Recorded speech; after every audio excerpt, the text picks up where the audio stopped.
Anumang galit ng isang magulang sa anak, gaano man katigas ang kanilang puso, lalambot daw ito kapag nakita na ang kanilang apo. Mag-inang Miriam at Yasmin Curdy, muling pinagbuklod ng apo. Last Sunday, November 24, nag-celebrate ng kanyang first birthday ang unang supling ng mag-asawang Yasmin Curdy at Raisol De Villa na si Aisha Zara. 3 months ko na siyang prepare. Sobrang masaya naman ako na na-prepare ko siya ng ahead of time. Alam mo yung pag-first birthday ng baby mo, syempre excited ka, yung mga details, lahat nandito. I'm very happy nandito sila. Sila Katrina, sila Alvin nandito, si Ate Joy, Diana Zubiri nandito. Nandito yung si Ate Ana Roses. Nandito lahat. Nandito. I'm happy na mga in-invite ko pumunta naman po. Lalong naging espesyal ang pagdiriwang ng first birthday ni Aisha dahil naroroon ang ina ni Yasmin na si Mommy Miriam Curdy.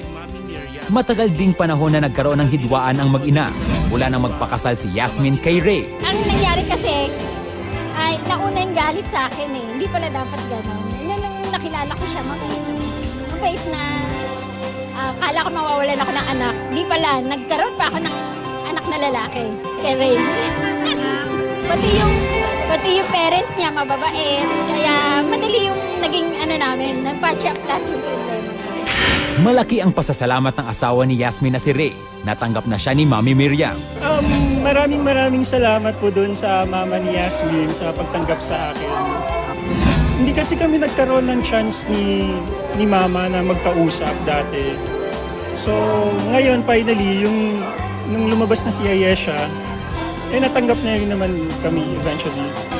Oo, kasi pag nandiyan na pala yung baby, nakasmile sa'yo, mawawala lahat yung problema mo eh. Mapapatch up lahat eh. Ganun yung nangyari sa amin. Nagpunta siya sa amin, tapos nung nakita ko yung baby, nakasmile sa akin, wala na lahat. Wala na yung problema namin, naayos na lahat. Yes, Ayesha po yung naging tulay para magkasudo-sudo kami ng mama ni Yasmin. Finally, I'm happy. Happy birthday, Apo!